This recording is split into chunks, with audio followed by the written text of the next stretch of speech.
Hello everybody, Tai Chi Twins here. My name's Jeremy Rorty. And I'm Joshua Rorty. Welcome to our new series on making your own customized training weapons. Why would you want to make your own training weapons? Oh, interesting you should ask that question. Number of reasons you might want to make your own training weapons. Number one is price. Now, you probably know we've had an obsession with weapons our whole life. With that comes training weapons. And I can't tell you how many sticks, how many bokken that we have broken or shredded just because we train with them a lot. You buy a brand new stick and then within a couple weeks you're already starting to get some splintering. We'll show you here in a little bit how much these sticks can actually cost. The other thing is when you make your own weapon is you get to customize it. How the handle looks, how the haft looks, you know, the general style of the weapon you get to do however you want. Nobody can say anything about it.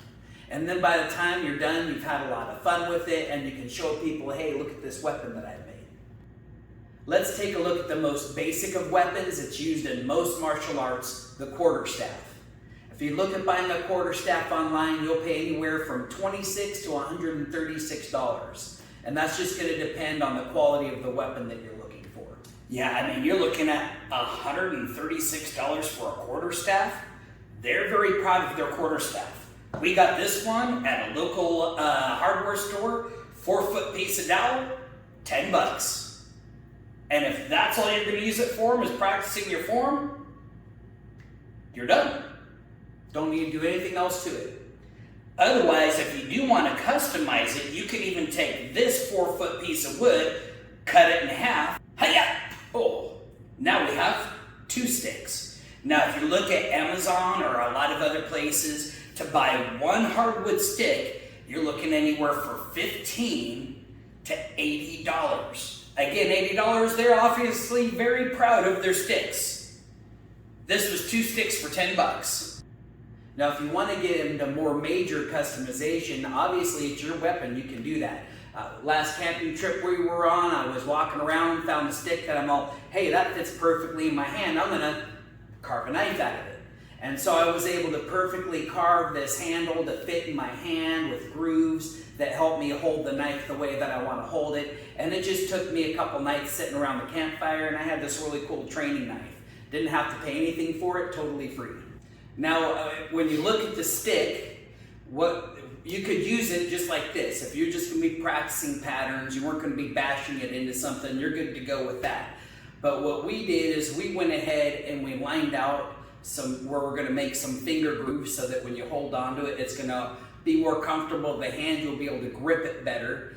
But then also we're going to round the edges. It will show you how that's going to work. And that way there's less splintering from the end. First thing I want you to notice is that we went ahead and marked out our finger grooves a little bit more so we made sure that they all lined up. Now, we're not building a rocket here, we're just making a fighting stick, so it doesn't have to be perfect. But the more you can draw out ahead of time, the easier the carving process is going to be. Also, today, I'm just going to be using a pocket knife. Plain and simple.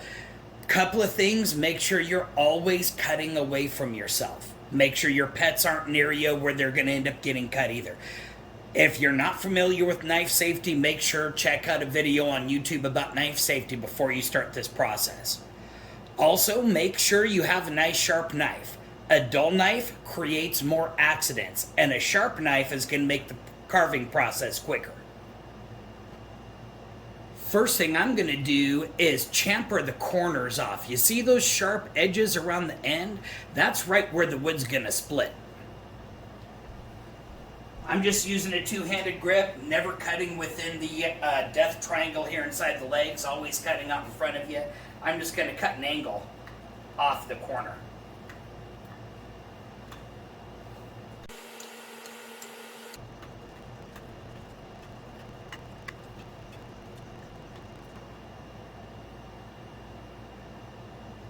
You'll notice I didn't cut too much off of it, just nicely rounded it and made sure that there was no sharp end leading up to the butt of the weapon.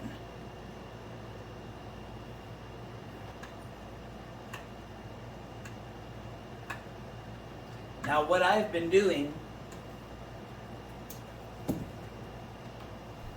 is using my lines, my first 2 lines, and I've been cutting a little bit away from that line, a little bit away from that line, just shaving a little bit off, because again, I can't add wood back to this, I can only take it away.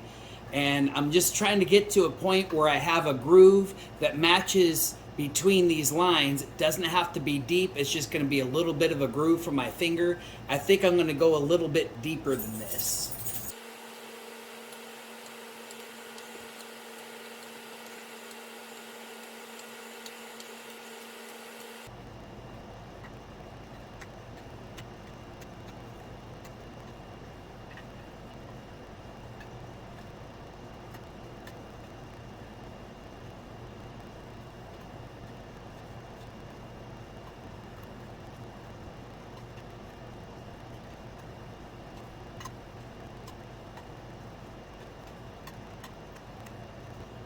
In the words of the wise man, Ash Williams, groovy. You definitely want to make sure you do all this carving before you do any of the hardening process.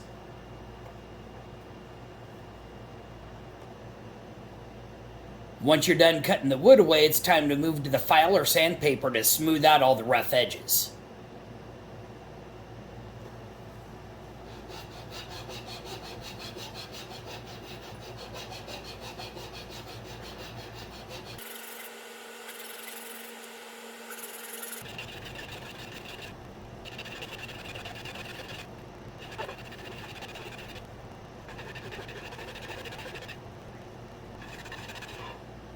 You'll see how much smoother it is now and how it's more grooved to be able to fit the fingers around grabbing the stick.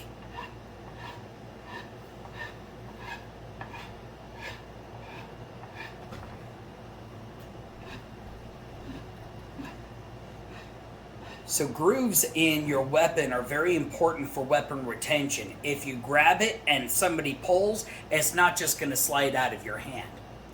If you grip it, you can either grip it with the grooves aligning with your fingers, or you can even turn it slightly and have it line up with your thumb. These are set up with 8 grooves in it so that you could even support two-handed swing with the weapon. Here we are finally cleaning up. Here's the 2 handles. So you saw Jeremy carved one, I carved the other. But in the end, they both look very similar. Mainly because the fact that that file does a lot to even out any imperfections that you have. You can get more creative. We just did one side. You could do around the whole thing. You could just do little rings. Here's the knives. Like here's my wood knife right here. You can see the handle on it. It's got the finger grooves in there, just like the handle of the stick. Got a little thumb stud on the back for if I'm training with it. In this grip. This is actually, I designed this one to be very much like my survival knife that I carry with me in the woods. Here's Jeremy's handle. You'll notice different creativity. He designed his handle for a specific purpose. He's got a little hammer on the end of his handle there too, so he can use that as a weapon. It's set up to be able to fit his fingers, and a nice little thumb groove to fit the thumb around so it fits very comfortably inside the hand. Here's an old staff that we bought a long time ago. It's just a 6-foot piece of hemlock dowel that we were only going to use for form, so we really didn't do anything to it. Then one of our students broke a chunk out of it. So while we were in this process, we decided, let's see what we could do with this staff. We figured out what areas of the staff we like to hold, especially during the staff form, and marked those areas using masking tape. From there, we used a file to cut out the finger grooves. It only took me about 10, maybe 15 minutes per groove. So get creative with your handle. Kind of think about what is it that you're going to use the weapon for. As you're going through, take a lot of breaks to look at it, feel it in your hand. You want something that's you since you are customizing it. Thanks for watching our video. If you enjoyed it, like it, and make sure to share that with a friend. Click the subscribe button and then hit that notification bell so you can catch our next exciting video.